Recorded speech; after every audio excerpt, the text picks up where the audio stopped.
Good evening everyone, কেমন আছো তোমরা? কিন্তু সন্ধে হয়ে গেছে, তো সন্ধেটা আমি দিয়ে নেব। এই যে দেখো, এটা ছিল আমাদের ঠাকুর ঘর, তোমরা তো জানোই। আর এদিকে আমার মেয়ের অবস্থাটা জাস্ট দেখো, শুয়ে শুয়ে টিভি দেখছে। এই যে দেখো, মামা বলো, বলো হাই, বলো হাই, কেমন আছো? তো চলো তোমাদেরকে দেখাই। অ্যাকচুয়ালি আমাদের মানে এখানে নবরাত্রি পুজো ছিল। এই যে দেখো আমাদের মন্দির, কিন্তু তোমরা আগেও ভিডিওতে দেখেছো, বাট এটা দেখে তোমরা বুঝতেই পারছো না যে এটা কি। তো তোমাদেরকে বলি, অ্যাকচুয়ালি আজকে মানে নবরাত্রির পুজো, আজকে লাস্ট দিন, বাট আসলে আমাদের বাড়িতে মানে নবরাত্রির পুজো চলছিল, তো তার জন্যই কিন্তু এই যে এখানে দেখো গাছ বসানো হয়েছে।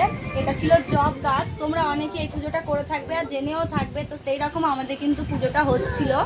তো আজকে রাত পেরোলেই কিন্তু আমাদের পুজোর লাস্ট দিন, কাল সকালেই মানে কালকে সকালে 9টা বাচ্চা, যেহেতু কালকে রামনবমী, তো 9টা বাচ্চাকে মানে আমাদের নিয়ম বাঙালিদের, তো বাঙালি বিহারি সবাই করে এই পুজোটা।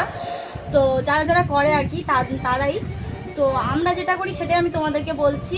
আমাদের বাড়িতে যে এই যে দেখতে পাচ্ছ পুজো, তো এবছর কিন্তু আমরা মানে বামুন টামুন ডেকে পুজোটা করিনি, তার জন্য তোমাদের সাথে শেয়ারও করিনি। বাট আজকে তোমাদের সাথে শেয়ার করছি, তার কারণ হলো যে কাল সকাল হলেই কিন্তু আমাদের বাড়িতে একটা অনুষ্ঠান আছে, মানে ছোটোখাটো একটা অনুষ্ঠান। সেটা হলো বাচ্চাদেরকে মানে 9টা বাচ্চাকে পুজো দেওয়া, মানে খাওয়ানো আর কি।